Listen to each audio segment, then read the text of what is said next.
Hello, Hey. everybody! Excited utterance here, and look who I've got. Look who I have here. Of course, I have Darlie Talk, my co-host. Of course. But I have someone from the other side of the planet, almost entirely. It must be the other side of the planet because it's like 2 a.m. for Nick. Yeah. It's 2 a.m. Give 2 this p.m. guy props. Yay. Because what time is it over at the non-existent place now? in the future, it is 10 a.m. Oh. 10 a.m. So okay, so you're 8 hours ahead of me. It's 5 p.m. really here. It's my bedtime. Yeah. It's your bedtime now. It's clearly the opposite side. I'm of the staying world. up late.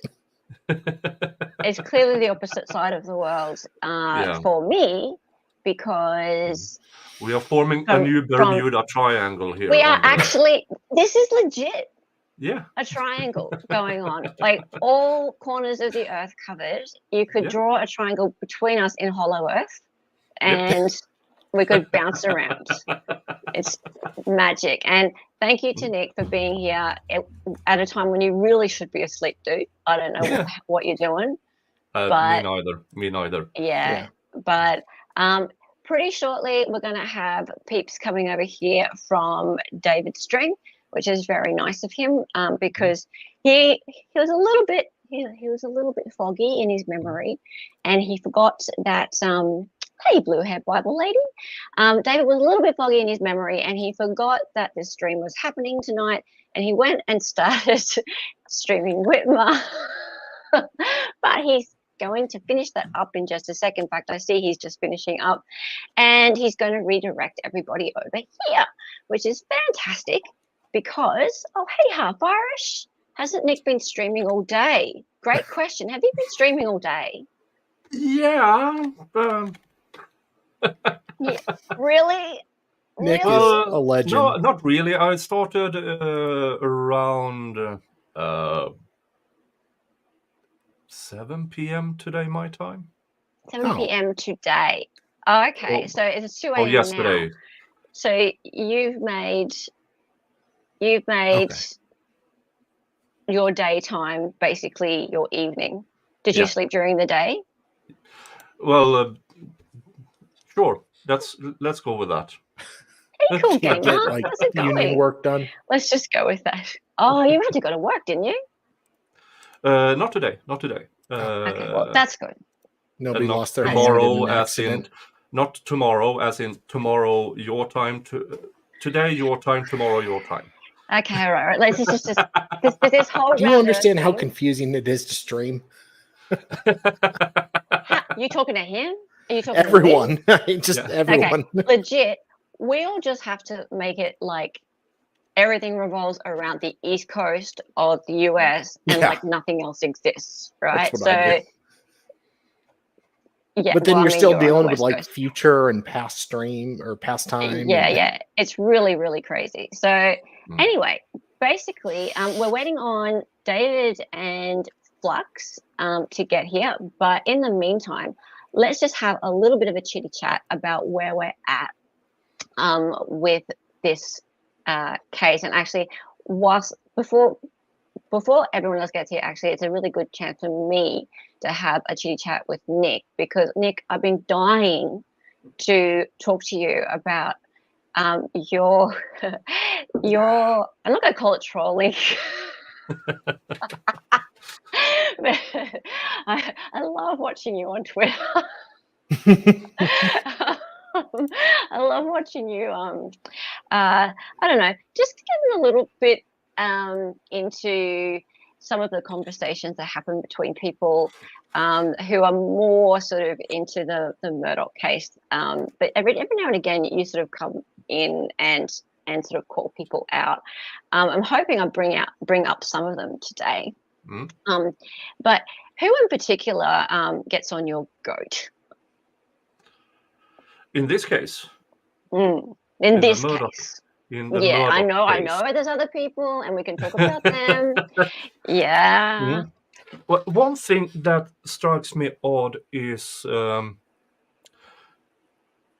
people's inability to differentiate Murdaugh from the due process that are at stake here. Yeah. It shouldn't matter how guilty you believe Murdaugh is. Then if you believe he's guilty as F, okay, please do so. Yeah. This isn't about his guilt. This is about the due process. What Becky Hill allegedly did in this process. Because if you don't care about that because you believe Murdaugh is guilty, then we are in deep trouble. Yep. Exactly. Just look at Trump. Well, I mean, whether you like him or not,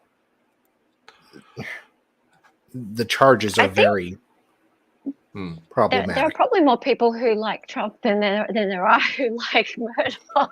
Well, fair. There aren't that many people who like Murdaugh. That's okay, Yamaha. We are just having a little chitty chat while people come in. Hello. How's it going? Hey, Daniel. Daniel, I was telling Daniel before about Dali and his PIN fund. Yes. Yes. I'm right. And Daniel, you agree. And Daniel was actually asking, because I put up your PIN fund in David's chat. And Daniel came along and was like, this has no context. Why are you asking for money for pins? Like, good question. Maybe David will explain. Yep. Yeah. So David very kindly stopped the stream and explained what the PIN fund was all about. And he even pinned the PIN fund. Right? So David's right on board. Anyway, so yeah, you're right, Nick. They have people are very much the sentiment that I'm feeling from the general public is that people are saying, look, he's guilty anyway, right? Or he's staying in jail anyway.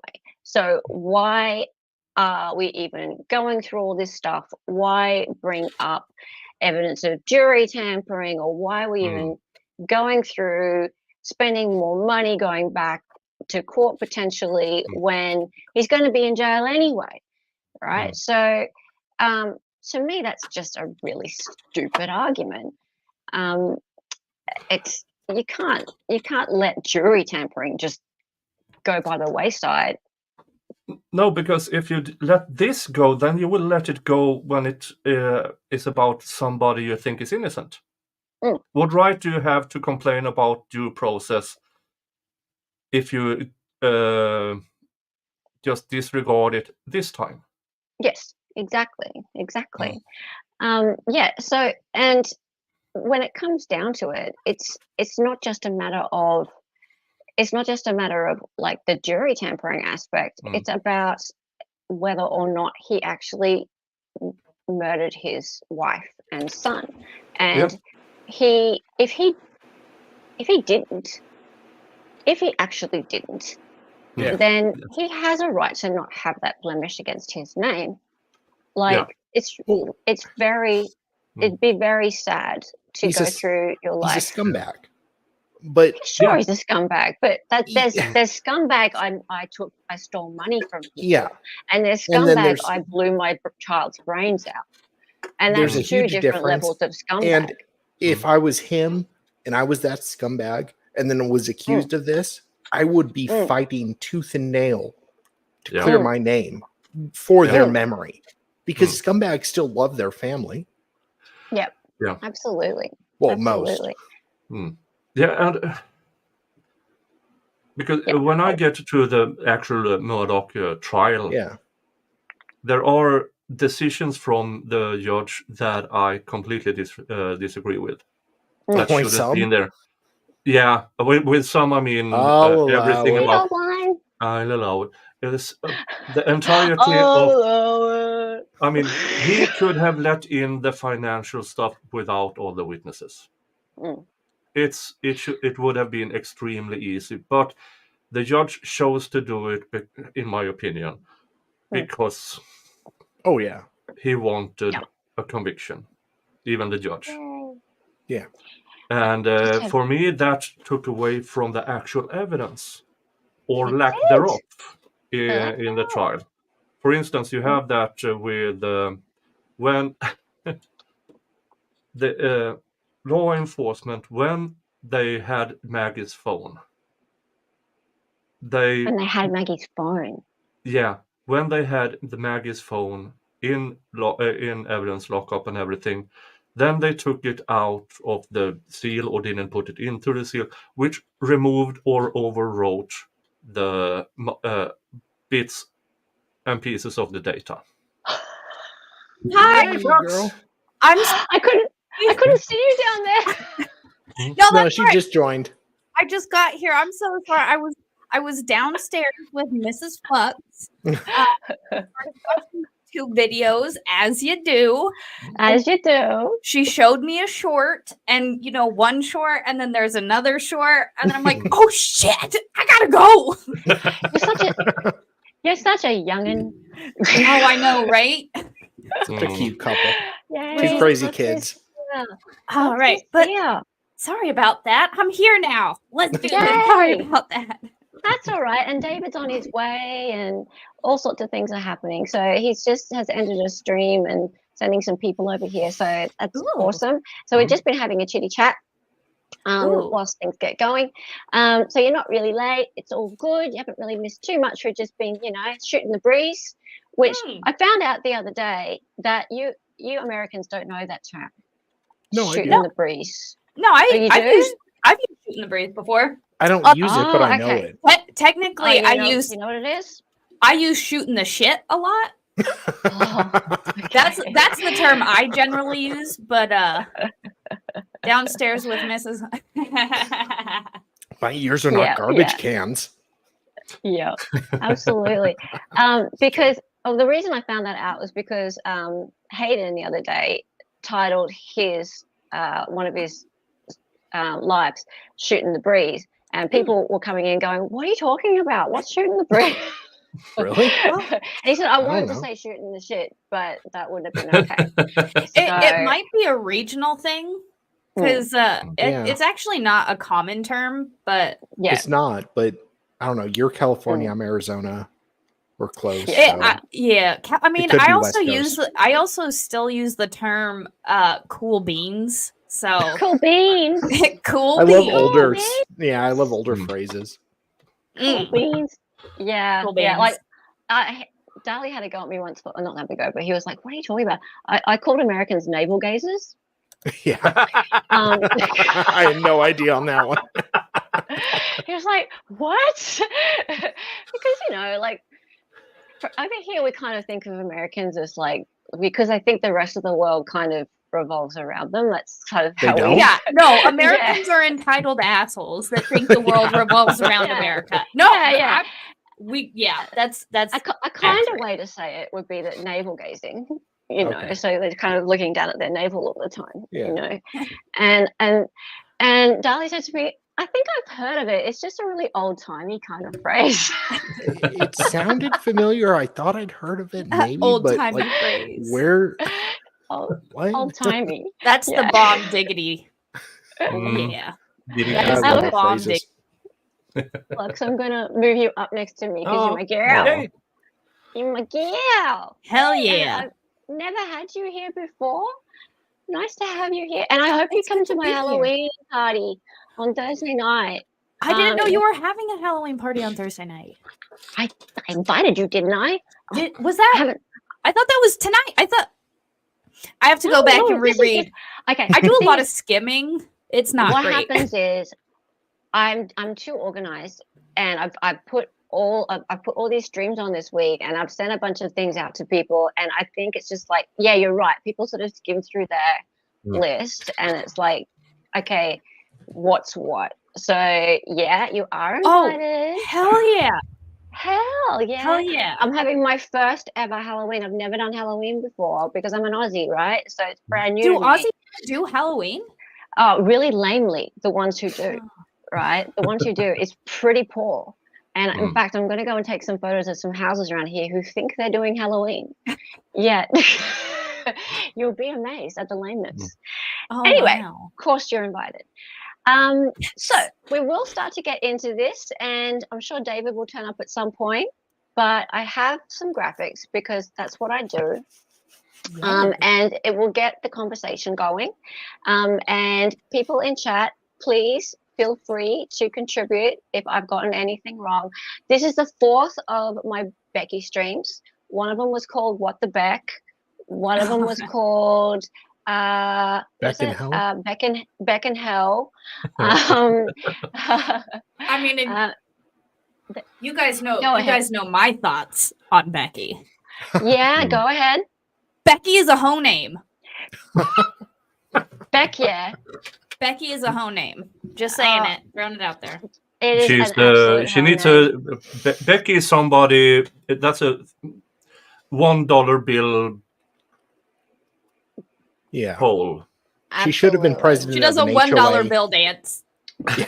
She sure does. For lots of $1 bills. She sure does. All right.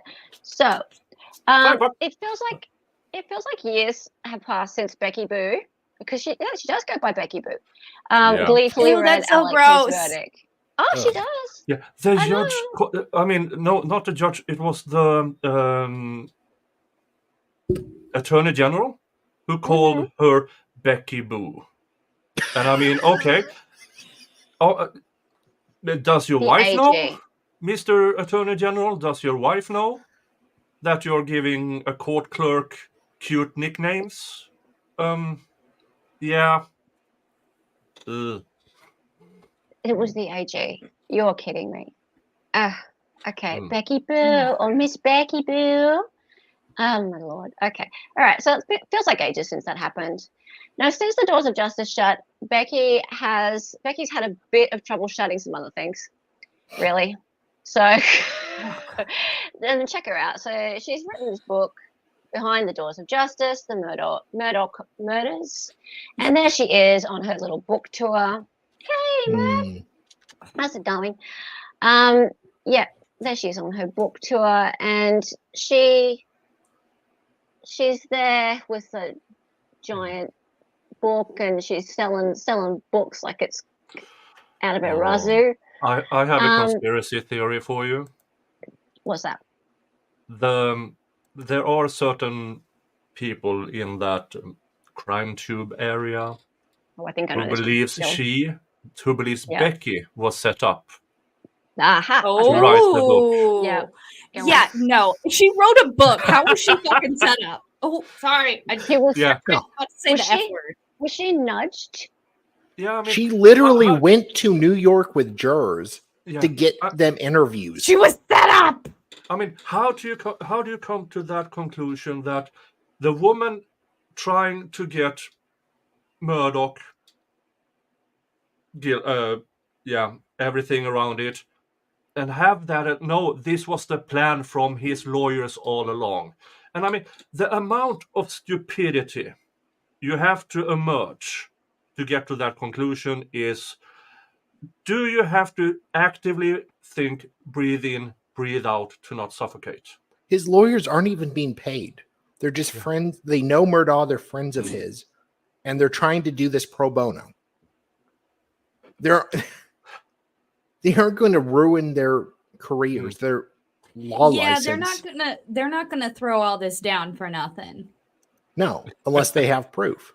Yeah, I would agree with it. I mean, and who was it? I know someone said it. I think it might have been Emily D. Baker. There's affidavits. There are signed affidavits. That's kind of a little bit of proof. Yeah. A little bit. What they're saying, all I read, is that Dick and Jim actually or some mastermind encouraged her or something to write this book. How that's even possible. The guy doesn't even know not to point the gun at a prosecutor in trial. Yeah. And say, oh, I wish. I think Dick and Jim are funny people and they have decent lawyer skills. Yeah. Mm-hmm. This elaborate scheme to get Murdaugh a retrial, which he probably will get convicted of in again. Probably. Yeah. I mean, no, if you have to scheme to get him off, you get him off to start with. I mean, he's going to jail for the rest of his life. What does it matter? Yeah. Yeah. Now we do know that she knew has known the family for ages. We know that.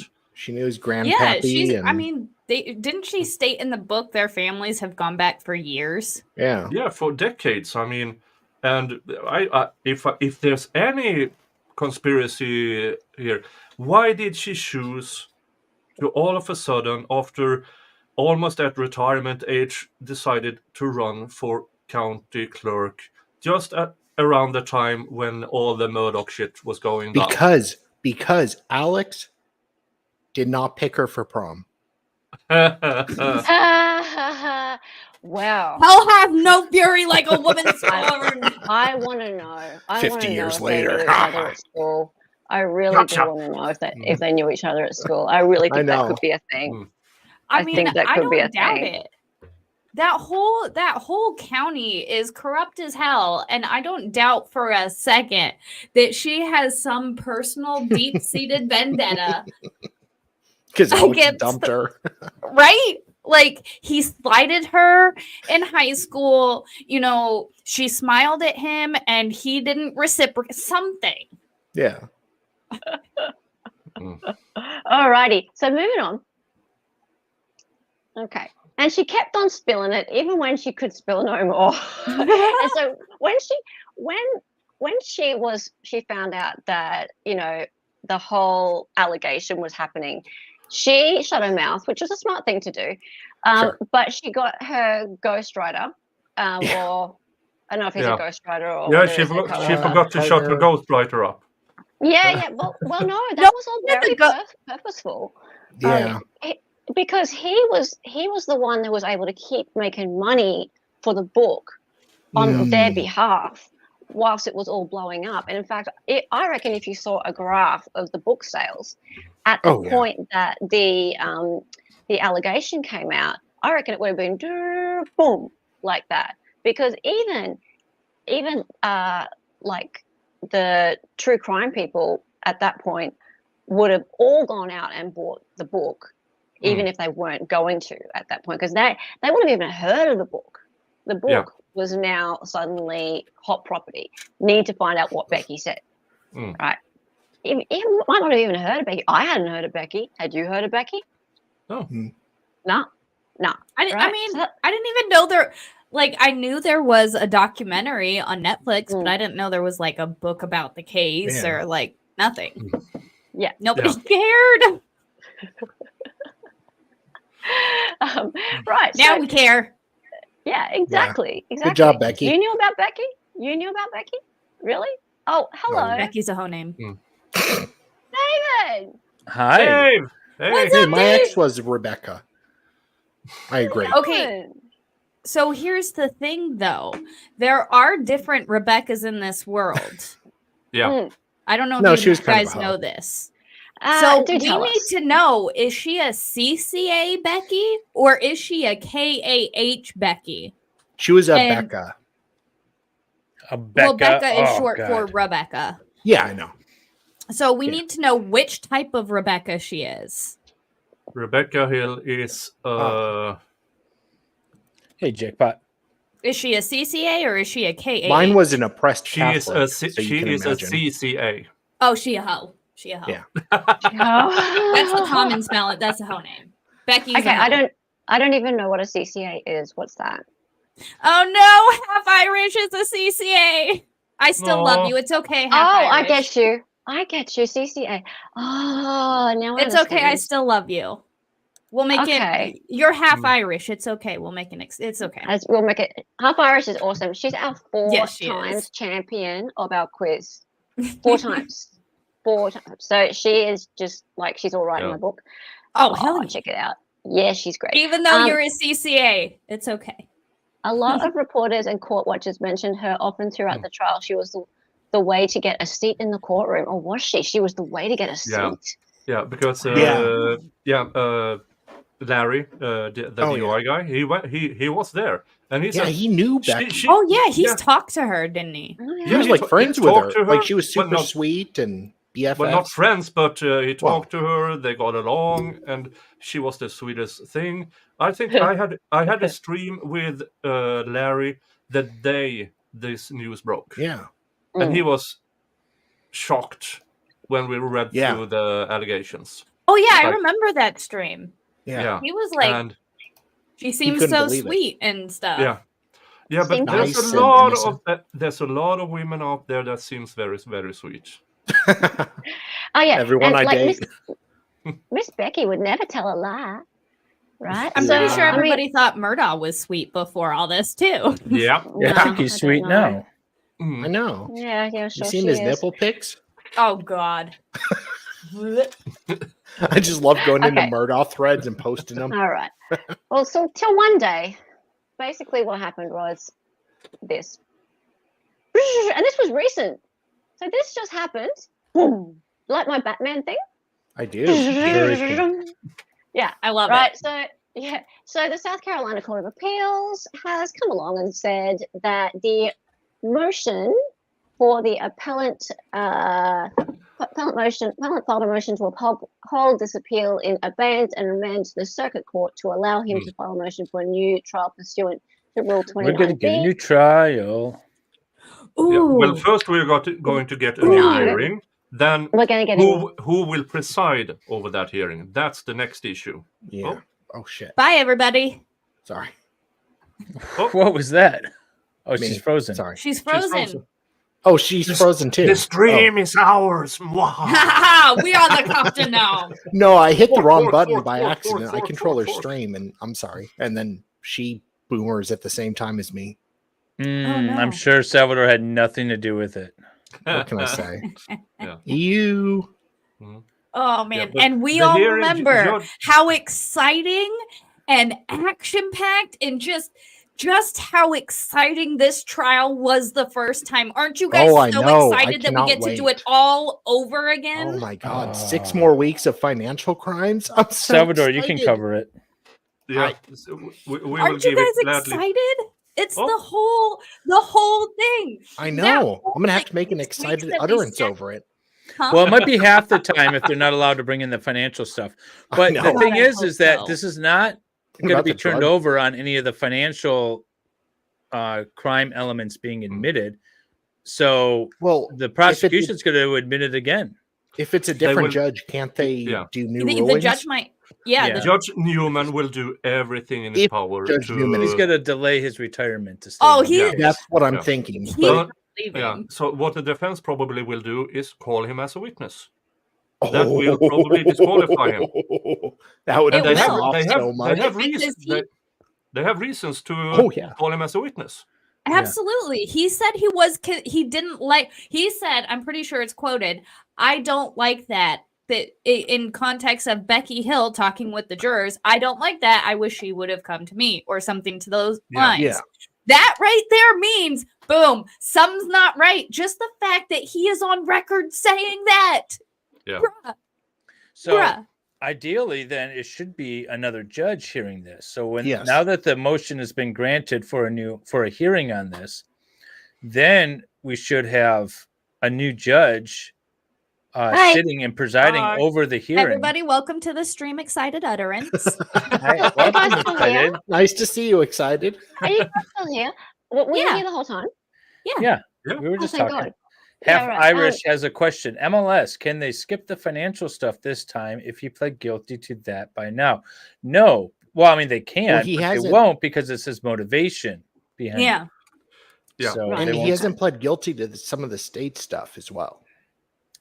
Well, but assuming he's pled guilty to the financial crimes, they could still use it against him because it's his motivation. Yeah, but still, a new judge can deem that there's no need for all the witnesses. You can this is what he's being convicted of, and the state can move forward with their theory that this and bum, bum, bum, bum, bum, not this. Did you look them in the eye? My eyes and lie to me. Did you look him in the eye? I think it would be exciting. Well, not exciting, but I think it would definitely, if a different judge sits, it's going to be extremely interesting to see the rulings he makes on what is allowed and what isn't. Because there were a lot of times when we were like, none of this has any relevance. Yeah.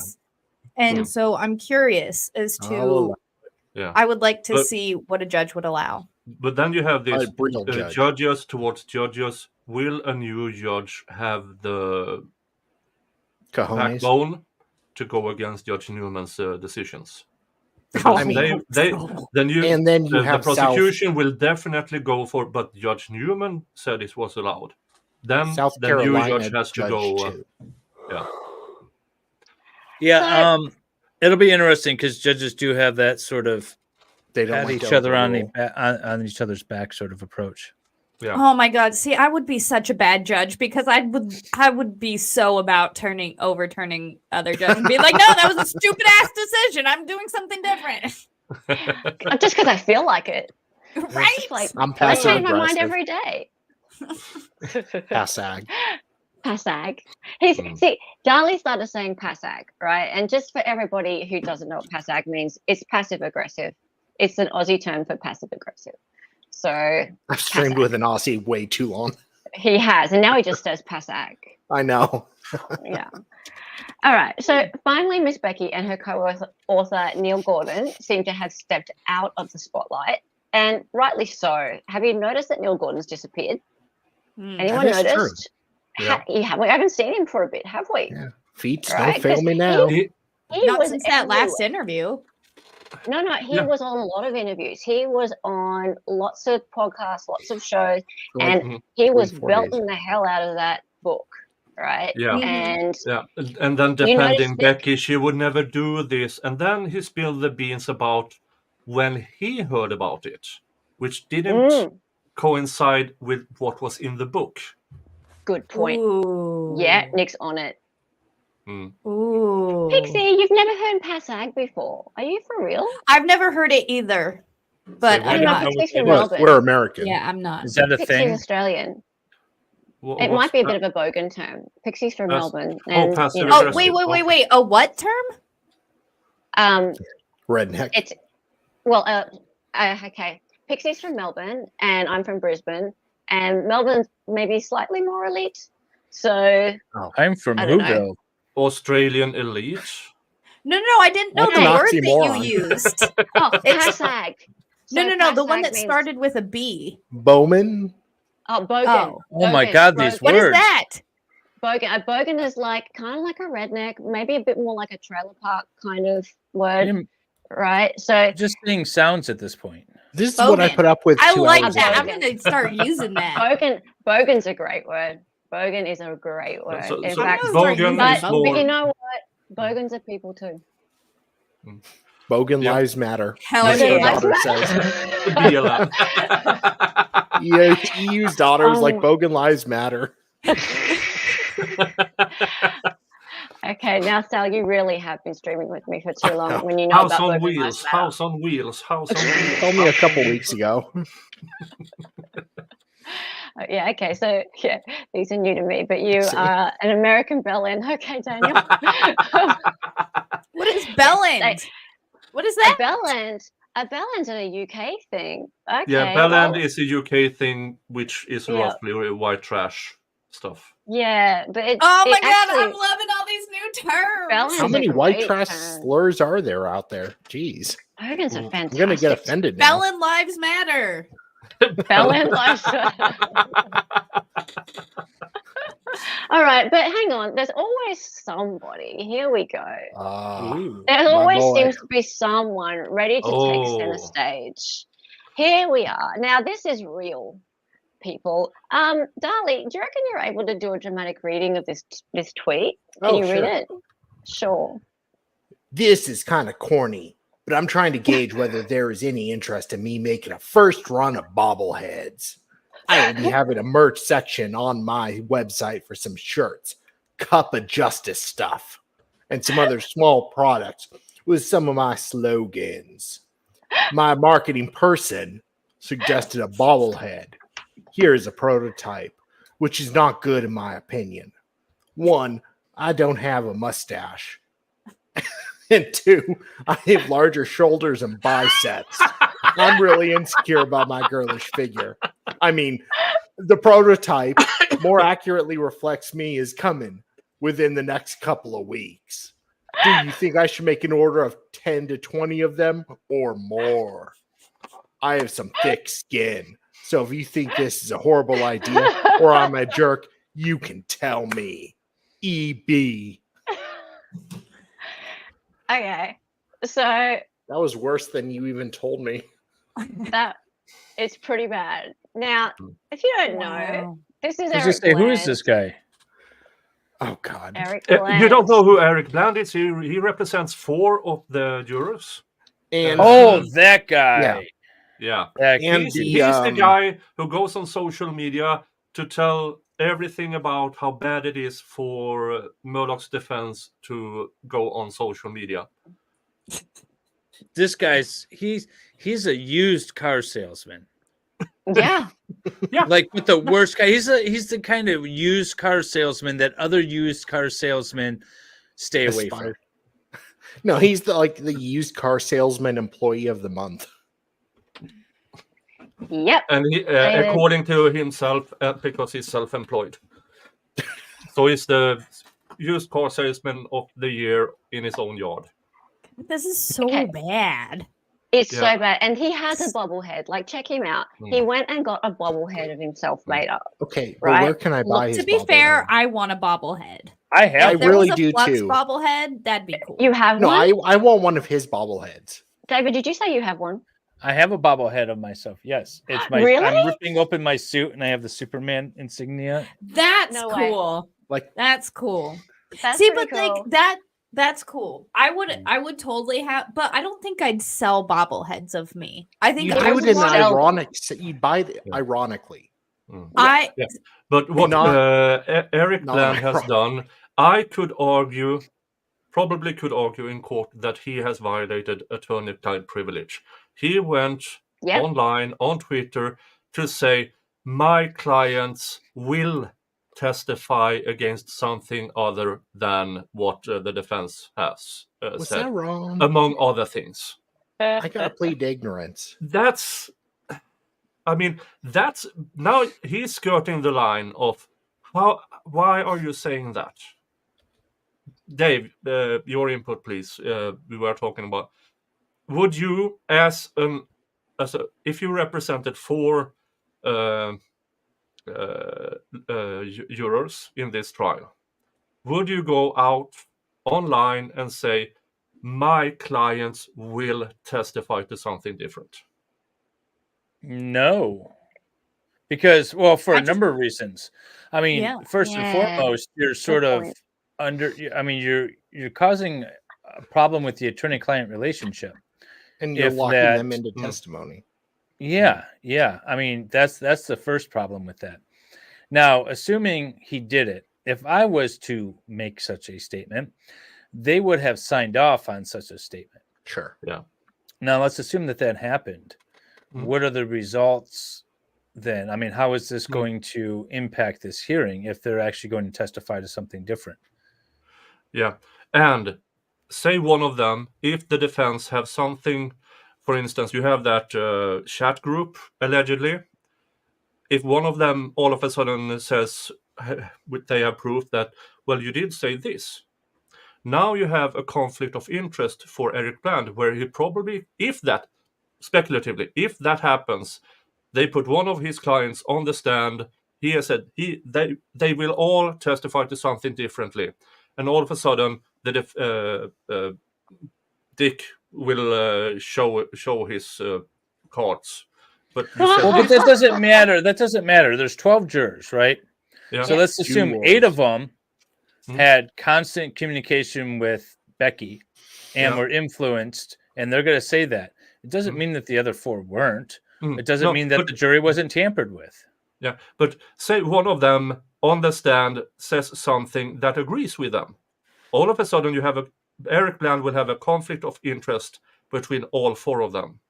There you go. Then he probably can't represent either of them. And he won't be able to represent any of them at all. Yeah. Yeah, if any of them either testifies differently or are caught in a lie. We are looking at this bobblehead here, Branka. Like him? Hey, Branka. Hey, Branka. What's up, Branka? So,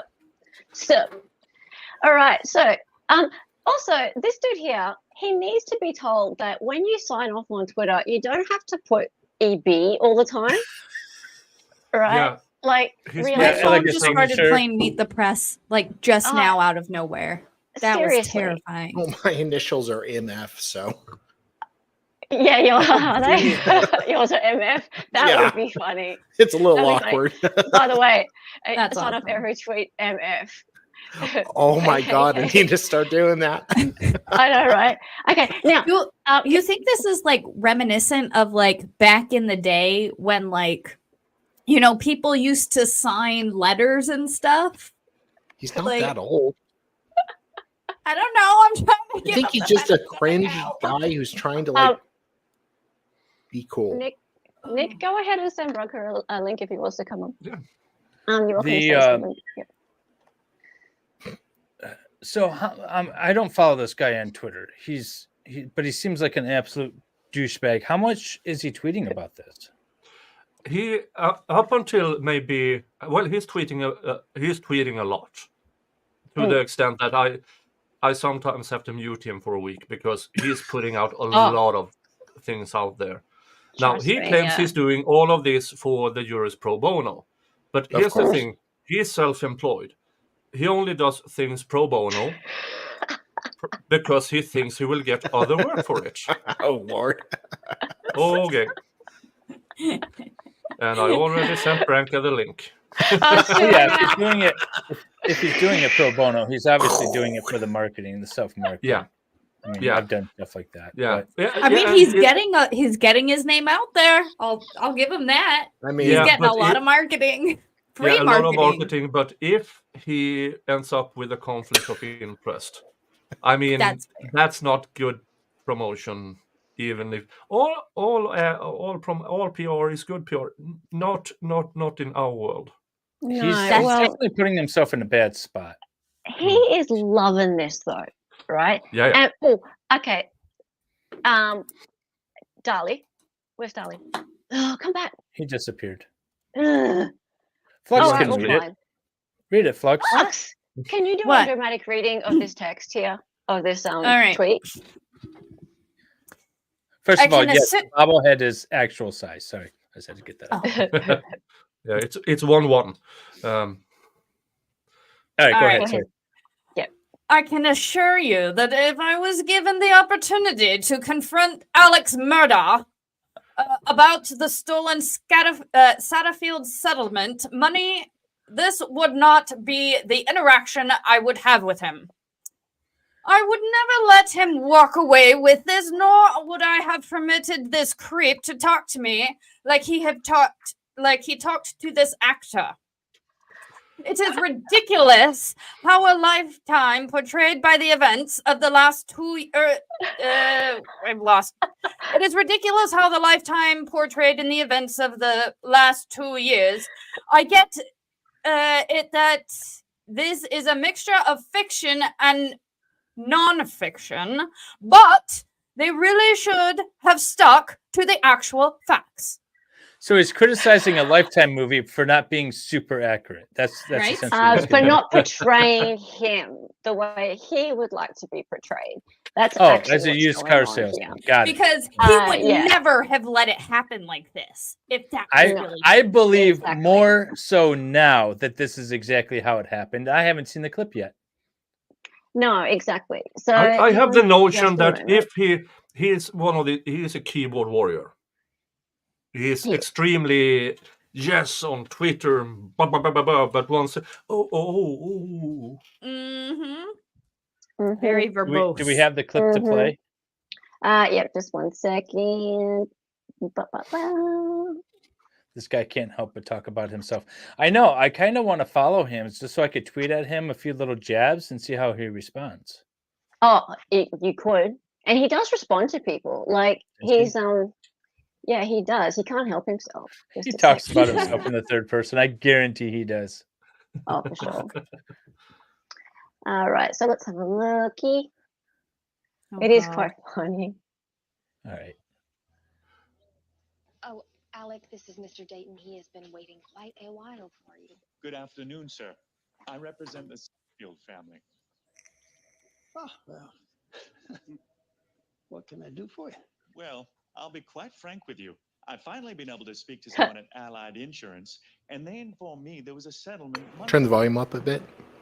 It's up. As much as I can do. Okay. That's what I'm trying to get to the bottom of, sir. Yeah. I think he has the same lack of shoulder width as the actor. I mean, he has a coat. I guarantee this is exactly how it went down. Yeah, he has a coat hanger in the back just so he can have a coat on.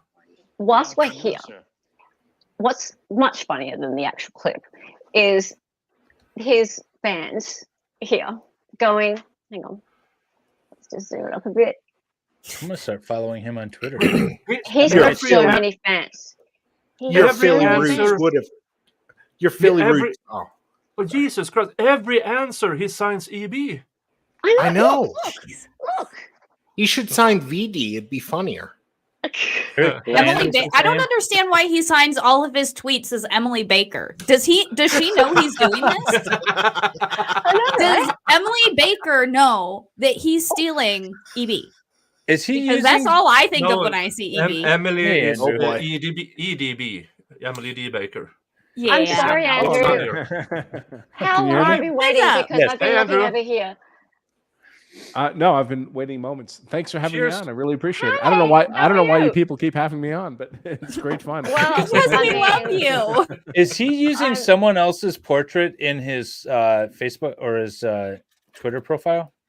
Does that seem me? No, not you. Eric Bland. That was a good one, though. That is him. But you've just been looking at the bobblehead so long that you're. If my last name was Bland, I would have chosen it. I don't know. I should have changed last name. Yeah. Or maybe a different. Oh my God, he's got pictures of, or he's got a video of him at the gym. Oh yeah. God. Yeah. Oh God. At the risk of offending the female, Golly, I'm sure you're concerned. Eric Bland takes a very feminine look at this trial. It's very much a law and crime type of view of the trial. He's emotionally invested in what he thinks the right outcome should be. He's a wine mom, right? He's the wine mom at the kids' soccer game with that big purse they have with the bottle that fits inside it. You know the one I'm talking about? You can just kind of pour it into your coffee mug. And they have those big tumblers that are just full of booze. Right. It says water on the outside, but it's honor. It's water. They weave out of the parking lot at the end of the soccer game. That's Eric Bland without the skirt. That's what he is. Is he actually selling bobbleheads of himself on? Yes. Well, no, he was asking if he should or not. Yeah. Maybe in the game marketplace. He was asking about that. So look, he's got so many fans. On Grindr. So many fans. You're a much stronger presence than this guy. Lifetime did you wrong, EB. Right. Oh man! So glad I didn't watch this. All his male cheerleaders. Yeah, I know. All right, so let's keep going. So let's share this instead. All right, so he's pretty annoyed about that. And that's not awesome. Now moving on to the Honourable Judge Clifton Newman. I'll allow it. I mean, we're talking about people who have really sort of gotten some mileage out of this trial, and I mean, EB obviously has gotten a ton of mileage out of it, but in a way, like Mr. Clifton Newman, he's kind of done pretty well himself, and I mean, he's not gone out there looking for the publicity, I don't think, but it sort of comes to him. Has he not? I don't know. You tell me. I find it completely. Listen, a guy like Eric Bland, who's not actually involved in the criminal prosecution, who cares? He's just looking for attention. But this guy was the judge in the trial, and the fact that he's getting more than 0% attention after the trial, in my mind, is a travesty of justice. We should not know this guy exists after the trial. Yeah. Yes. Yep. For him to do that news interview, I don't know what channel it was on, was shocking to me when I heard that the judge speaks out. Oh my God, for a judge to speak out like that, that is and we have to presume that his intent, his interest in that drove his rulings through the entire trial. Yeah, like Jodi Arias, she never the judge never went to do an interview. Yeah, most judges don't. No, yeah, like no judges. You might interview a judge. Judy. You might interview a judge years after the fact when they're retired. When they retire, right? When they retire. When they're already retired. Not talking about, I got retirement coming up, but this is what I thought about this trial that ended last week. Yeah, it's I mean, you interview him on some obscure channel when he has his non-sellable memoirs out. So, online, I didn't know that. He's literally on a podcast with Mandy Matney. Really? Yeah. He is? Who? Okay. Who? I have such confidence in the criminal justice system. Okay. I know. Mandy has a book called Blood on Their Hands coming out in a couple of weeks. Okay, online is just a wealth of information. Thank you. Okay, if that is true, there is zero chance, or he should not be. And when we're here, he still has to try the hearing or whatever. That's the next question. He first has to decide if he should be disqualified. Then they can appeal that decision to the next level, who says, Judge Newman, no. Isn't the standard the mere appearance of impropriety? Yeah. That the public could reasonably perceive it as being a biased proceeding? Well, we do, but he should just recuse himself. If he doesn't, I don't know how the rules work there, but in Michigan, you can go to the chief judge and have the chief judge order the person off the bench. Order the black judge off the case. Yeah. Oh my God. Okay. But hang on a minute. Sorry, it shouldn't be that way, but that's the world we live in. Well, I mean, that Cup of Justice podcast is actually Bland's. So are you talking about him being on Bland's podcast? Yeah, so the judge is on Bland's podcast. Bland, who represents for jurors this lawyer, Eric Bland, is on that podcast. That makes no sense. That's just wonderful. What? I mean, what I always tell people is just imagine you're on trial, or someone you love, someone you care about is on trial. Does this look like justice to you? It doesn't look like justice to me. Doesn't make any sense. Yeah. And I said this in the beginning of the stream that there are a whole lot of crime tube watchers out there who doesn't care about this. Oh, he's convicted. Who cares? This has nothing to do with Alex Murdaugh, and if you believe he's guilty or not. This is about the process. Right. I don't care about Alex Murdaugh at all. I really couldn't care less what happens to him as a human being. I don't know him. He's not a friend of mine. He's not a family member. But I care a lot about due process of law, because the due process he gets is the due process I get, and you get, and we all get. Yep, Thank you, Master. Everyone should care, regardless of what you think about Alec himself. How did we get here? How did our justice system get here? I don't know. It's a bobblehead bill. I'm just reading these now. Can you please? Okay, Dali, would you mind doing a dramatic reading of some of these tweets? Thanks. I don't believe a long-standing clerk of court would risk her career for the sake of a murderer. Plus, Dick has already said he pushed jurors hard, etc., on the back roads. Also, Judge Newman was there and would have noticed in the bailiff in charge of the jury. I trust Judge Newman. Hey! Hey! What's up, Amy? Hey, Amy. Avi, I'm trying to contact you about the Young Thug trial, so contact me on Twitter. Just calling her out live, huh? Yeah. What did you walk into? I'm suddenly trying to remember. Becky party. I'm suddenly trying to remember if this is somebody who's angry at me. Maybe she's female. Who knows? It's a long list. You really should document it more. Oh, but you don't care. Well, I mean, I can only be me. So, in what world is AV, mate? Do you want to come in? David might send you the link.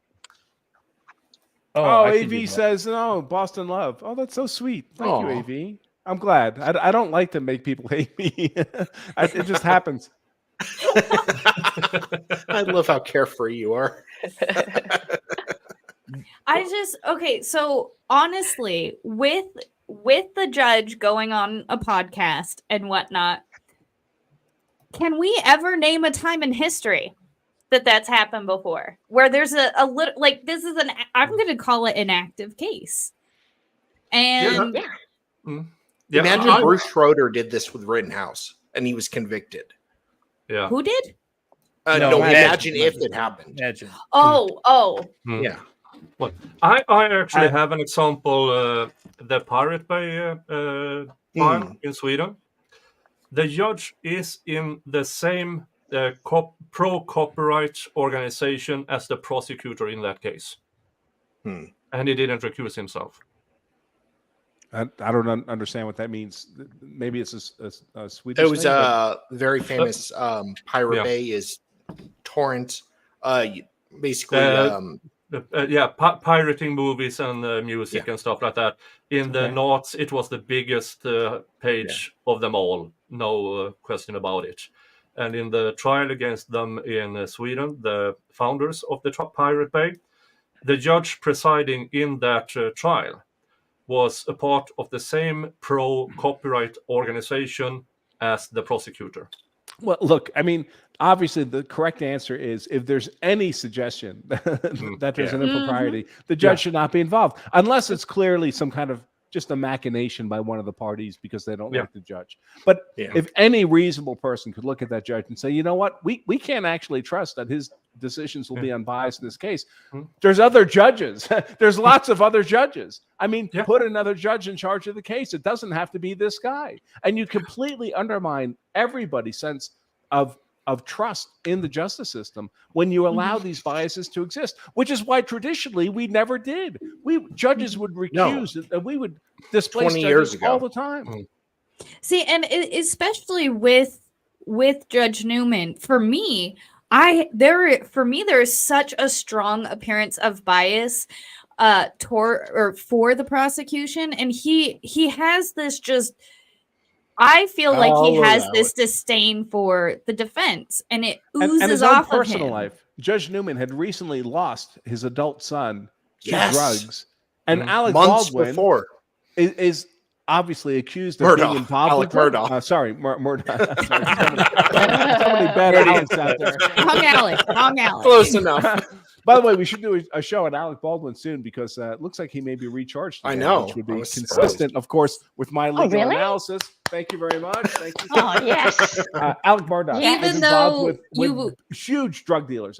And I believe this wasn't part of the trial. There wasn't evidence on this. But the amount of money that was flowing through him, it looks to me like he was not just buying drugs for his own use, but he was funneling drugs. He was laundering money for much larger drugs. And the judge would know this. And the judge would look at this and say, these are the people who killed my son. Sorry, I was trying to you do it. Okay, I'll add her. Sorry. Yeah. Hi, guys. We have co-host. Hey, what's up, Amy? Hi, everybody. It's good to see you guys. It's good to see you too. Have we met before, AV? Yeah, we met on F It Friday a few weeks back. Oh, yeah. Okay. Well, sorry. And you're still friendly, right? My apologies. Yeah, no, listen, don't apologize. We were on the same side. We talked about Boston. I'm from Boston, so, you know. Boston. Oh, you never have to be on my side. No one ever has to be on my I love good argument. Don't worry about that. But it has to be good argument. Yeah. No, we were up there with the girl that was the boob girl. Was that the boob girl?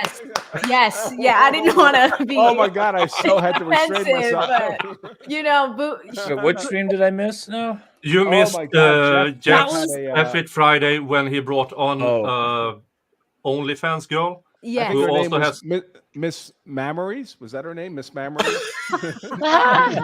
Long story short, I there was a shouting match, but I was actually on your side, Bronca, because we were talking about good old Kevin Samuels. So I jumped in with an assist on that one. So thank you. I appreciate it. Yeah, no problem. She was a very funny girl. It's had a law degree and turned out she.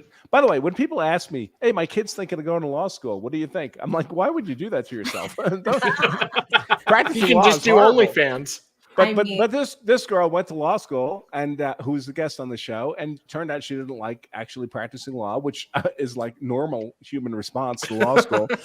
But she had she was very attractive. Let me put it that way. And so she decided instead of practicing law, she'd be the lawyer who does OnlyFans. And I guess that's why Jeff had her on the show. And the entire show, she spent. Let me move my camera a little bit so I can replicate what was going on. It was this is what was going on for the entire show. And but I thought I was reasonably. No, you were. Polite. It was just jugs and lots of debate. Yeah, I love that, jugs and lots of debate. Yes, I love that. She had a lot of actually. That's going to get clipped. That bit right there. Wow. Okay, that's jugs and debate. That would be a good name for a law tube channel. That would be. It totally would. AV, get on that. Maybe you need to rebrand. Right? Jugs and debate. I would actually. What am I doing? You know, do all right. In fact, whilst we're here, a lot of people here might not actually know AV, so I might just give her the chance to say hi. Hi, everybody. Oh, look at the random law books in the background. Right? Are those random law books in the background? Yeah, from when I went to law school. Yeah, no, of course. No, it looks very stylish, actually. Right? I like it. Yeah, I want to do that too. With the statue. Is that Lady Liberty? And I love that light. That is so cool. You know, it does suck though. I was telling people it came from China, so I had to assemble it myself. Of course. Oh God, beautiful. Didn't you do a whole stream when you were assembling it, like on stream? Oh, I think I put it on my community tab because it showed the box of when it arrived. Because I'm thinking, like, all right, I ordered this thing custom. I just want to hang it on the wall. And it came in pieces. Like, I kid you guys not. No, it's this IKEA thing. Yeah, no, it was not even that. I'm talking about the cords. Like, I had to get God. cords and like connect the white cable with the black cable inside of a box and then put it on the wall. And it's Lord. It was insane. I was not happy with it, but it looks great. Everybody loves it. It's awesome. It's awesome. Yeah, it looks great. So if you guys don't know me, my name is AV7. I have a tiny YouTube channel here, and I am the lead attorney's co-host. I just actually got off of a live with him that went off of the rails because it was on DJ Envy and his financial thing. Lord. And is that the guy who's paying $20,000 a month to his baby mama? Is that there's so many? A different one. This is probably a different one. So no, it's probably Tyrese. So this is Tyrese. Yeah. So this is DJ Envy, and it wasn't necessarily a family law thing, but it's a popular thing in like hip hop media right now. So it's like this host on iHeartRadio, and he's being sued by an Instagram blogger, right? Really? That Instagram blogger came in with like a gold chain and just started yelling at the lead attorney because he was reading the complaint, and he's just like, well, there was an answer. And then I jumped in to help, and I'm like, yeah, typically there's a complaint and there's an answer. That's how it works. He was upset because the lead didn't cover his answer. And it's just like, dude, like, it's a show. Yeah. And he was upset. He was up there screaming. And then, it was insane. So that was a 6-hour stream just now. I wasn't there for the whole 6, but that's where I'm coming from. Yeah. But in the meantime, if you want to check me out, I do a lot of like true crime and law stuff. I'm covering the Tupac case now, but Excited Utterance is one of my faves, and thank you so much for giving me a chance to talk. I can tell the public the lead attorney does God's work. He does amazingly high quality work, and I'm sure he wouldn't be partnered with anybody who wasn't at an equally high level. So thank you. Follow Bronca. AV7. Thank you, Bronca. We did a 2-pack stream just recently. I've gone all wonky, but we did a 2-pack stream just recently, and don't have a go at me for how I say 2-pack. Yeah. But listen, the accent is great. The accent is fantastic. You get a thank you.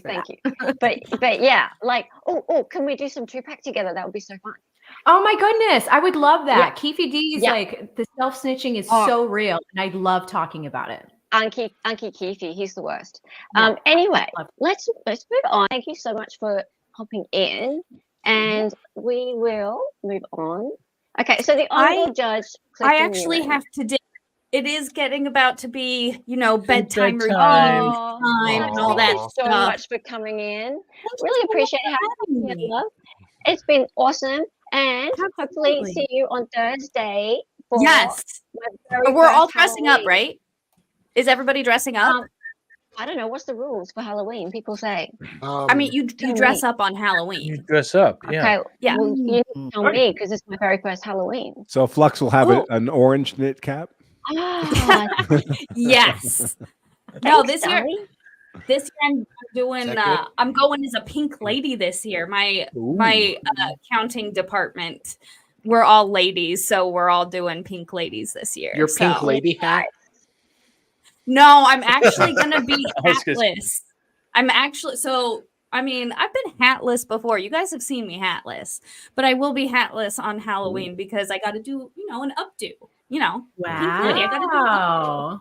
Yeah, I'm super excited. So I will see you guys on Thursday because what time are you starting on Thursday? 8:30 p.m. 8:30.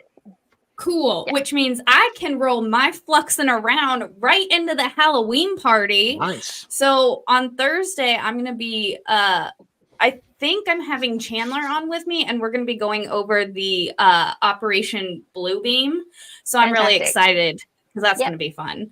But yeah, and then I'll see you at your Halloween party on Thursday. And I'm super excited. Wait. So I will see you guys later. Don't forget, be excellent to each other. Bye, guys. Bye. Oh, and AB, you're invited too. Okay, good. It was so funny. I was thinking about that today because I was like, I need to stream this week, and I was like, what if I dress like Marilyn Monroe minus the jugs? Wow. You can have the jugs. You could have literally. You can sing happy birthday and. Yeah, happy birthday, Mr. President. Everyone's invited. Everyone on the stream right now, including you, Bronca. I wasn't going to invite you because I didn't have your details. But if you give them to me, you might get an invite. And he's I want to know listening. what Bronca dresses up for Halloween. Yeah, what do you do, me Bronca? too. You still have the public defender shirt in Colorado? No, I raffled it off. We raised $1,600 for a Second Have you Amendment organization. Wow. You don't have no, it still. 1,600. Yeah. Because if you still have it, then you could wear it. And whoever gets it would have even a bit of Bronca smell. Yeah. It does. I wore it once. I was going to say, it already has. I didn't wash it. It has pheromones on it. Okay. So we need to move on. So otherwise, I have to get through the thing, and we can keep us focused. I'm supposed to keep everyone focused. I usually do. All right. So the Honorable Judge Newman, will Judge Newman be allowed to preside over the evidentiary hearing, or is he a witness? Surely he's a witness. If the defense calls him, I mean, again, I think there's a motion for the hearing. The hearing's been set. The judge granted the hearing. Now I think the next motion needs to be recusing him if he's not voluntarily doing it. It doesn't sound like he's voluntarily doing it. So he needs to be recused because he does have some statements regarding Becky talking to the jury. So why has he said anything about anything? That's so. I don't know. He said so much about so much that he needs to go. I came in kind of late. And maybe some of the other watchers have. But what's the nature of the evidentiary hearing that we're talking about?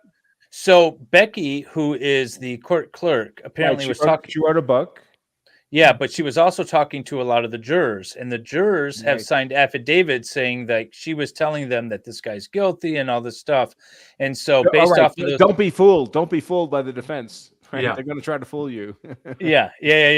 So based off of all of this, they filed the motion. The hearing has been scheduled. It looks like Excited lost her signal again. So there's going to be a hearing on whether or not there was inappropriate communication with the jury during the trial. And if so, does it, warrant a new trial? Right. Now, presumably, this judge, the same judge, has granted that motion and has set this for a hearing, or not granted the motion, but has at least set it for a hearing.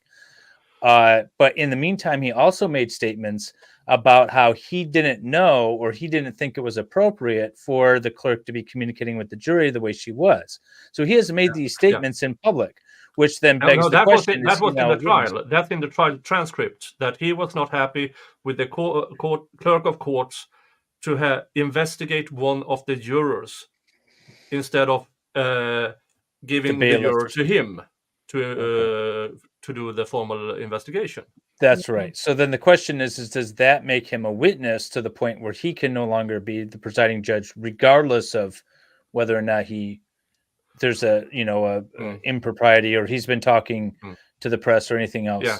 For folks who don't know, normally the judge who once has control of the case has control of the case forever until it goes to the appellate level. So any appeals, any retrials, if it goes to the appellate level, it's reversed and it comes back for a retrial, you normally give it to the same judge again, because he's familiar with the arguments and the evidence. And it just makes sense in terms of efficiency. So when you have a situation where you're asking yourself, all right, this is the judge who's been managing the whole thing, and we're seriously thinking we need to kick him off. If you're asking that question, you need to kick him off because you shouldn't be asking that question. It shouldn't be a question. Yeah. But it's even like small things. Like I had a case, it was a trust litigation with a civil suit involved in trust administration and stuff. No, like weird trust stuff. But we had submitted sort of a video amendment to the trust. And the judge had made a comment to the other side. Have you seen the video? I seriously think you and your client need to see the video. That was enough for the other side to file a motion and say, Judge, you've already seemed to have made up your mind before you even heard evidence and you need to recuse yourself. I mean, that's how little it is sometimes. And yet we have a judge that's going on national news programs talking about the case. And specifically talking about the contact that the clerk had with the investigating the juror. Interesting, because she's been all over Netflix on this too. Like, what are they on? They're on their second series and Lifetime. Yeah, it's like there's all these media appearances, and it's just like, okay, like I get like sometimes when cases close, you can go out there and make these statements, but you know. Aside from like the legal space, I'm also a comms professional. So I always look at what people do after the fact, what they say, conferences, all that, media appearances. That is just such a huge risk. I didn't know who are involved. The people who are involved in the governmental administration of justice should never appear on news shows. Right. Should never appear. Sorry, but you are the justice system. You're not the lawyers. You're not the defendant. You're not the plaintiff. You are the machine that we're supposed to trust. Yeah, you go on Oprah Winfrey, or you go on whatever these shows are. I don't watch them. The 5 or whatever. You're getting a benefit from going on those shows, and if things get more dramatic, if they get more outrage, if they buy more into whatever the public narrative of the trial is, you're more likely to be invited on those. Listen, I've been a guest on Law and Crime. Until I wouldn't say the things they wanted me to say, right? Really? He defended George Zimmerman. Really? Until I was just talking about the law and the facts, and not talking about kind of the emotional dynamics of the case. And that I don't, which is fine. They didn't pay me to come on. I'm not losing any money. I don't care if I'm on or not. But that's what's happening there. Everyone knows if you say the right words, you get the attention, you get the appearances, you get booked on the shows, and if you don't say the right words, you don't. Well, maybe the lawyers can get away with that. Maybe the defendants and the plaintiffs and the state prosecutors can get away with that, although the prosecutors shouldn't. But absolutely, the court itself should never be in that position. The judge was the woman you made. Yeah, who is the woman you made like $100 wager with that never paid you? Oh, Sunny Hostin. She's on the 5 now, I think. Oh my goodness, you have a wager with Sunny? Yeah, no, I debated her, and she was someplace else at the time. She was, I don't remember. She was a legal analyst someplace else. But we debated Stand Your Ground at Berkeley Law School right after the Zimmerman trial. And I beat her. I won the debate. And I bet her $100 during the debate. And she lost the bet, but she won't pay me. To this day, she won't pay me. Where's the money, Sonny? Where's the money? No, I don't play her. I mean, if you don't have it, you don't have it. It's fun. It's funnier to just be owed it. Yeah. Okay, so we need to move on. So Team Murdaugh, Dick Harpootlian and Jim Griffin, attorneys at law, really, these are the guys who should be celebrating right now, because they've gotten what they asked for. They're getting an evidentiary hearing, things are moving on. They seem a little bit stressed at the moment, but probably I expect that's because now that's their when their real work starts. They have another 6-week trial. Yeah, right. Well, not even that, an evidentiary heaing as well in the meantime. So it's just starting off. But are these guys grabbing the spotlight too? Well, let's see. So apart from the now famous press conference and a couple of mainstream TV appearances, Harpootlian has kept a bit of a low profile, I've noticed. Now, he is like an elected official, right? What is he? Is he the governor? What is he? No, he's in the local senate. No, he's a state representative or state senator. State senator. Okay, right. Yeah. So it's probably fair enough that he doesn't like have a podcast or something like that. Yeah. But he did say that thing that people didn't like very much, and that was the jurors need to lawyer up. Right. That's kind of something that. Yeah, but that is something that Eric Bland criticized Dick Harpootlian immensely on, and I think 2 days later he's representing jurors, and it's all over social media with it. Oh, and people were so like, "Oh, you're such a superhero coming along and rescuing them from the bad defense lawyers." Very. It was. Yeah, he got so many pats on the back. It is excited utterance. Can I assume from your accent you're in the UK? No. No. Okay. All right. Australian. I'm sorry. Oh my God, I'm so sorry. Oh, I'm so sorry. Yeah, it's much better. That was a real insult. My sincere apologies. Honestly, I'm just a dumb American. We don't understand these accents very well. That's all right. I'm so sorry. But my point was, you're not an American lawyer, so absolutely not. Right. So it's that.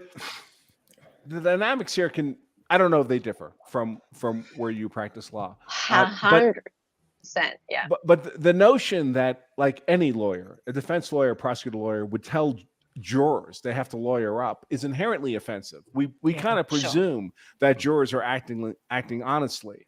And you tell them that you got to lawyer up, that's like a threat. And that's like the biggest threat you can get from a lawyer, right? Yeah, it's like a mafia threat. You better lawyer up. We're coming for you. Okay. But in the context where there appears to be credible claims of misconduct, misdirection, bias. Yes. I still would never have said those words. I would never have said them. Because it does sound threatening even to me. But I honestly really, so I hold prosecutors to a very high standard in terms of what they should be permitted to get away with.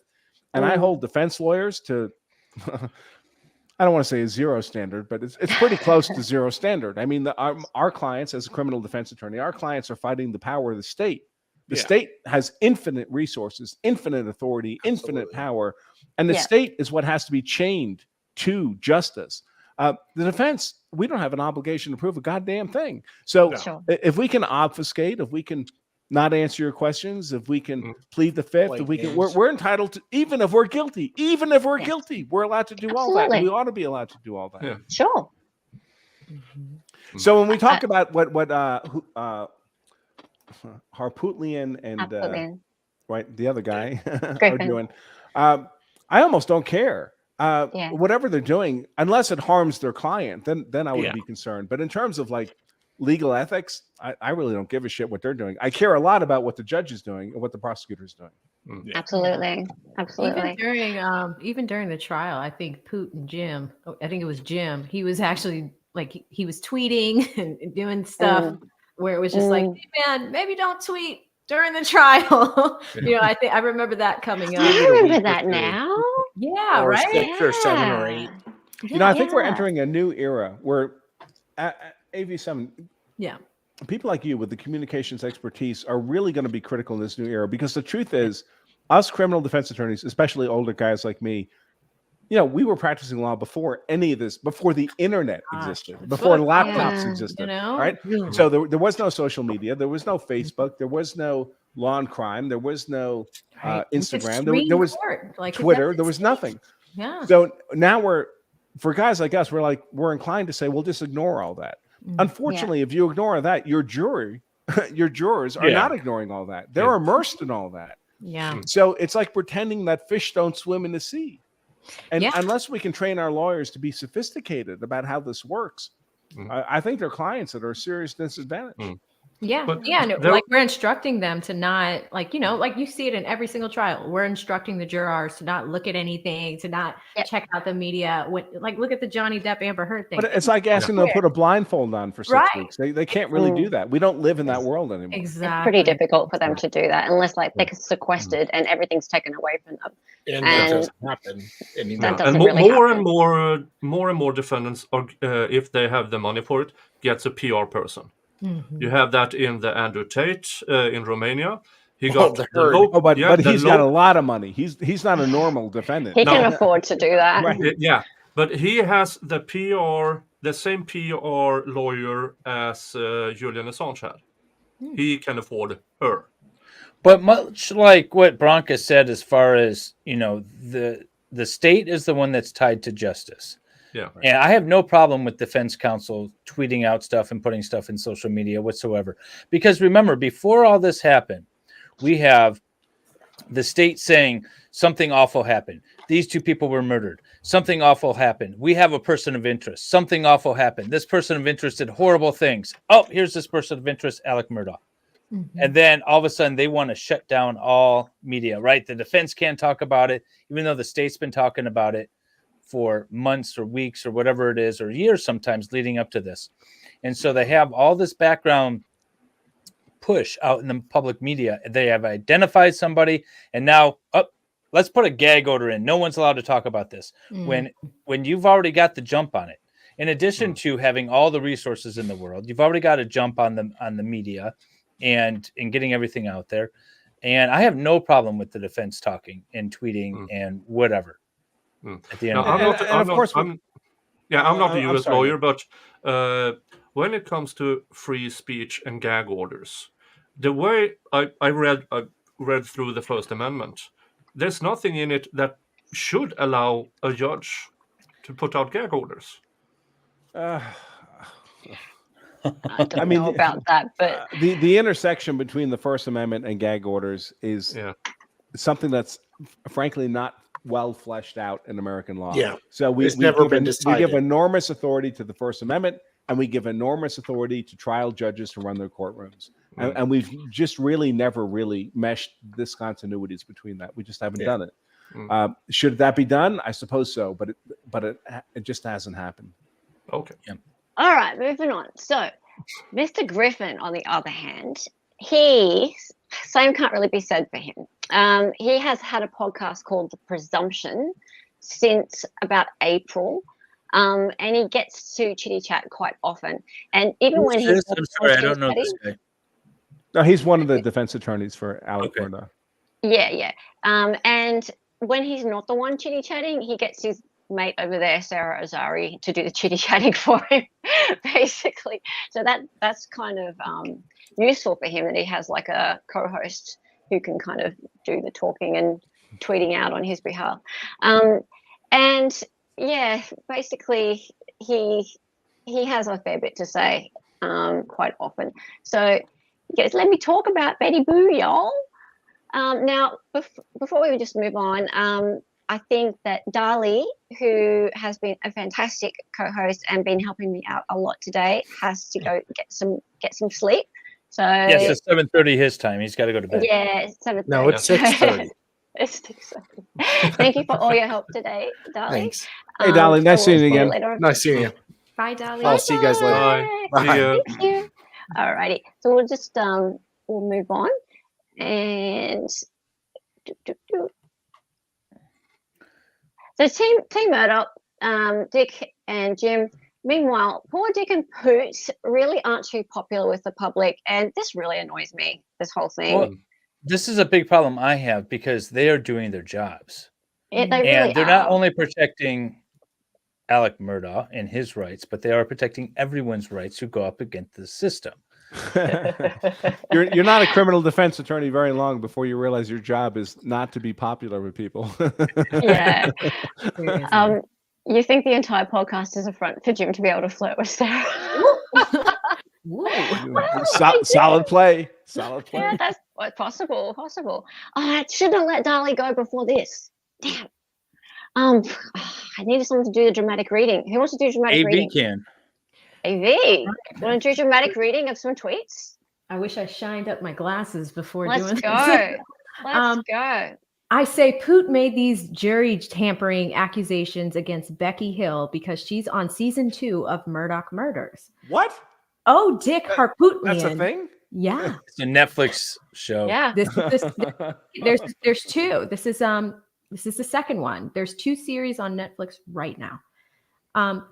Dick Harpootlian doesn't like respectable folks speaking against his client. Going after kids wouldn't fly. So, Becky, that's how slimy he is. Oh, dear. Do you want me to keep going? Yeah, keep going. Yeah, Okay. keep going. Alex has nothing to lose. With enablers like Jim Jim and Dickie Doo Doo, he will continue to terrorize his victims until any all flow of money, to his attorney are finally shut down. And at what point does the court system say enough is enough? When does this become victim abuse? When does it become malicious abuse of the court system? When does it become unethical on the part of DH and JG? Sick Dick and Grifting Jim are just digging in for PR and a big commercial payoff. Justice has absolutely nothing to do with your gamemanship. Sounds like a serious person. Welcome to Red Wine Port. Yeah, Crime Tube watchers. That's the thing, though. It's not even just them. This is like people, right? So this is, I would say that people who actually just want to see the process play out are the minority, surely. Like, have you noticed that? Like, people hate these guys. I hate them. Yeah. And I don't think it's just true crime watchers. Right, like I think people who know of this case at all hate these guys. So any of these propagandized trials, you can go back to George Zimmerman, George Floyd, any of these where there's a large propaganda effort put in place. Most people are just spending like less than 1% of their time, of their attention on these cases.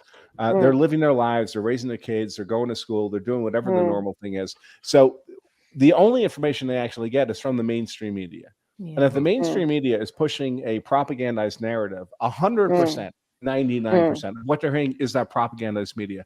And I tell you, I speak from time to time at the FBI Academy in Quantico about these highly controversial cases.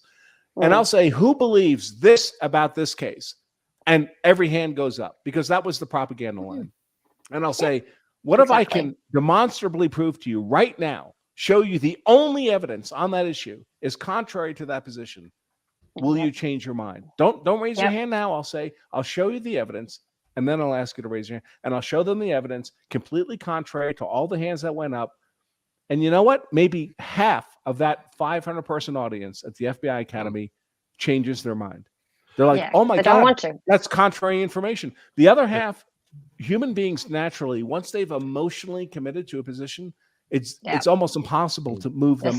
You need to be a genuine critical thinker, like a well-trained actual attorney, to be able to respond productively to contrary facts, or a scientist or somebody like that. But a normal human being, they've emotionally invested in a position. I don't care what facts you throw at them. It doesn't make any difference.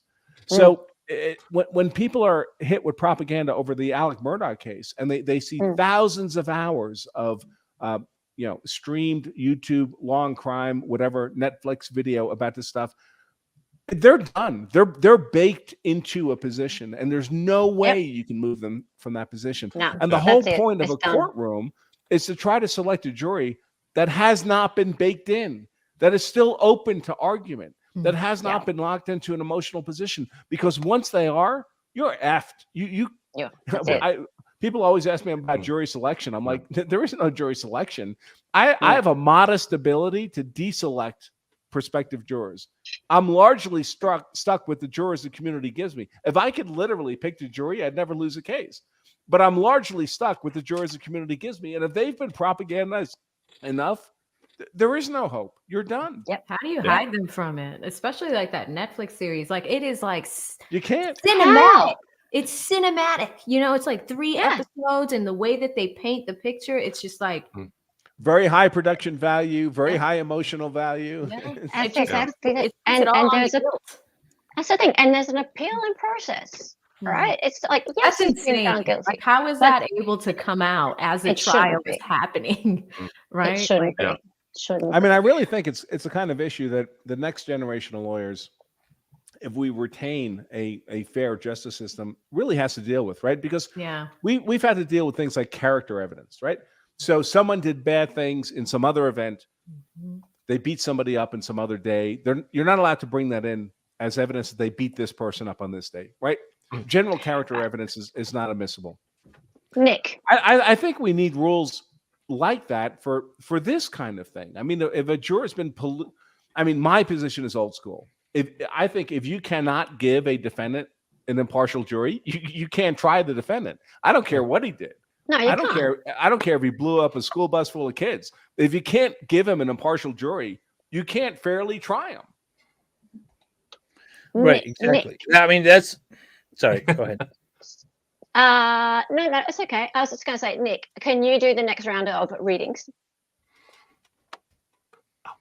Because this is from Mr. Eric Bland himself now. Eric Bland. Typical Poot move.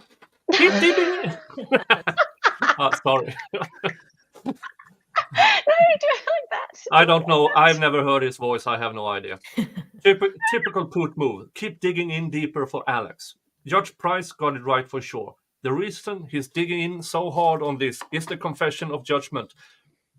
Was the result of negotiations between our firm and Dick and Jim for 5 months before it was approved by the court.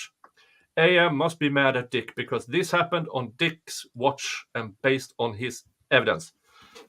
Ibi! This saga never ends. Poot doing pro bono for fame, perhaps. Okay, I just want to say that was a response to that tweet by EB. So that's someone actually saying that how could they be doing pro bono work for fame? Maybe. Oh, who's doing pro bono work for fame? I wonder. Yeah, I literally get accused of that every time I do pro bono work. Really? They say, well, how much would you normally charge for this? And I say, well, this amount of money, and normally it's a large amount of money. And they say, well, you're doing this for free, but surely you're benefiting in some way. Right. And I always respond, just like you are if you get a conviction, prosecutor. Exactly. All right, last one, please, Nick. Eric, when this pile of poot considered frivolous or victim abuse. Narcissism is a dangerous characteristic, I hate that word, characteristic, and part of the SC legal system seems to perpetuate it. AM did it, confessed it, fact. Testimonies support the outcome. Little Dick and Co. Company aren't seeking truth, they're seeking dollars. Why is everyone conflating the financial issues with the murder? Because one has nothing to do with the other. No, separate. Because they said them together. The state would argue differently, right? Yeah. The state argued differently only to get a conviction. Yeah. So what's going to happen to poor Miss Becky Boo? You like my bubble of Becky Boo? You like that's my She was one. all smiles, grinning from ear to ear on the second documentary. I think the opening shot of the very first scene of the second documentary is her sitting there, all smiles. Yeah, yeah. What's going to happen to her? Well, looks like she's going to lose her job and go to jail. She's going to be back there, right? But has she been suspended yet? No. Not as a clerk of the court? No. Well, she won't be coming back there as a clerk of court for the evidentiary hearing, that's for sure. Not in her official capacity. Wow. Yeah. She'll be there. She'll be joining all her old mates. Oh, yeah. As a commentator. So she's obviously a named witness. Along with, is the judge like on the witness list? Not yet. That's a good question. No, we don't know yet. I mean, has any documents been released besides the appellant motion granted? Is anything being released? I don't think so. In court, like she made all this money from the book, and like they have to face her in court. Can you imagine what that feels? It's gonna be great. Oh, how great when is this hearing? Be? We don't know yet. No date yet. No date yet. No. It's gonna be interesting. I can't wait. Hey guys, I actually have to jump. It's been a long day. Oh, we're nearly done anyway, but yeah. I saw you guys. I wanted to say hello. Thank you for coming in on this one. Good to see you guys, and I'm sure great to see you. Hey, I'll send you a request on Twitter. Young Thug, write to me on Twitter, and we absolutely, Nick. We'll talk on Young Thug. Excited. We'll talk about Tupac. Any other urban cases out there? You guys and I'll send you an invite for Thursday. Right. Halloween. Bye, AV. Halloween. Sounds good. Bye, guys. Have a great night. Bye. Bye. Bye. Because who is better to talk about urban gangster rap than an old Swedish guy? Or an American white chick. Sorry, Australian white chick. Oh, you did it too. Cell phone. I'm not a British. I suspected it. That accent is like your country. It's fake. I can't do an American accent to save my life. But all right, so yeah, I do like my Alex one though. My Alex one's pretty cool. Yeah, I kind of want all of those bobbleheads in real life. I know, right? They're not bad. I worked out how to make the Eric one work, and then I was like, I've got to make all of them. So anyway, that's very clever. You do all that yourself? Yeah, that's very clever. That looks great. I have actually a YouTube tutorials as well. So in my little section called Design with EU. So have a look on that. Just a little shameless plug. Yes. So that's what's going to probably happen. And this may not be the last time, Miss Becky. I think that, if this retrial happens, then clearly it's been proven that there's been jury tampering. So what happens to her next? Right. Well, it requires the same team that wants to convict Alec to charge her. Yeah. So the question is what's going to happen to her outside of maybe a recall? She's an elected position, right? Is she? Oh, yes, she is. That's right. Yeah, she's elected, and also all the other cases she had because she got her position the year before or 2 years before she was elected into this position. Every trial she has presided, the defense in those cases will definitely look into it. Oh yeah, you expect that wholeheartedly. There's going to be appeals filed all over the place. Any case that she handled, the jury. If there's money to pay for it.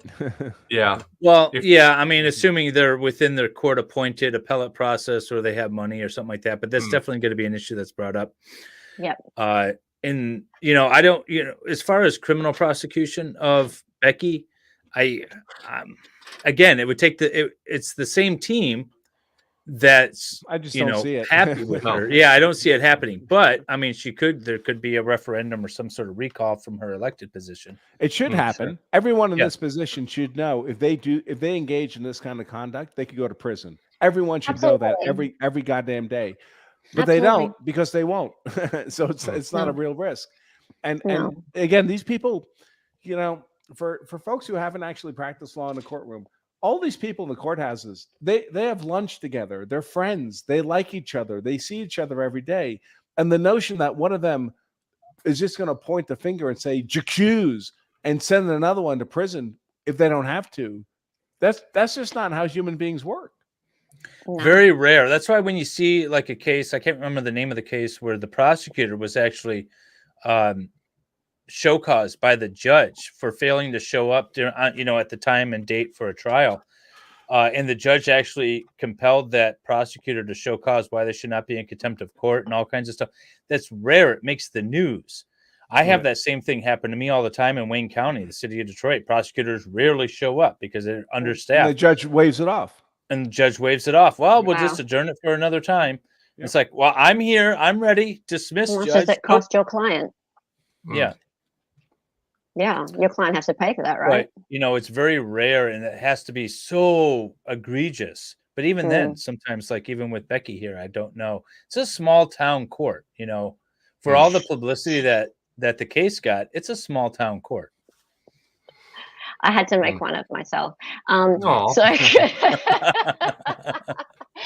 anyone else wants one, well, you're very slim.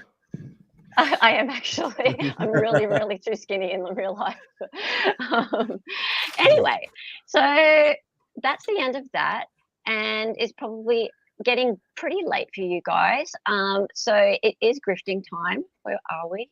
It is grifting time. And thank you very much for popping onto my stream, Andrew. That's nice of you. Well, I just came to have some laughs. I don't really need to grift, but especially in Australia, what I do doesn't have any effect in Australia. But no. If you're in America, I teach the law of self-defense right there. lawofselfdefense.com. Go to lawofselfdefense.com/free book, and you can get. Oh wait, actually. You can get one of these, an actual free book. lawofselfdefense.com/free book. Thank you very much for that. Oopsie, I just removed you from the stage. I didn't mean to do that. Add you to the stage. Bye, Branko. Yep. What'd you do? Bye, Branko. Oopsie, no, he's back.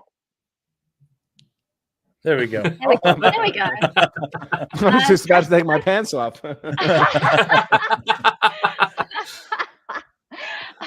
Oh, hey. Making law simple. Yes, check me out. We're covering the Whitmer trial starting on Monday. We were. This stream interrupted it, but we're going to finish up the Whitmer trial this week, and then we're getting into the Caitlin Armstrong case, which is the love triangle in Texas with the cyclist that was murdered in 2021. That trial is supposed to start on Monday, so we're going to be covering that live. And and then every Tuesday and Saturday we have Jodi Arias. So check it out. Making law sexy, C-Swep says. That's right. Yeah. I'm still on screen. You are. Oh, sorry. These are Jodi's legs. I was busy trying to post your link. I don't think I've got any mods here right now. And I'll post it. That's fine. Oh, you'll do it. Oh, sweet. You're a mod. Melissa is one of my mods, of course. Yes, I am currently covering the upcoming trial in the Florida law professor murder. Dan Markel was murdered in 2014. They have two previous trials, 2019 and 2022, where the hitman and the co-conspirators were charged and convicted. And now it is time for the first of the Adelson family to stand trial. The Adelson family is a billionaire family.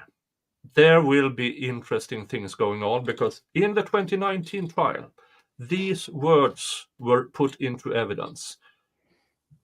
Let's dress up the kids. They are Jewish, by the way. Let's dress up the kids in Jugend uniforms just to spite the dad. Wow. So this will be a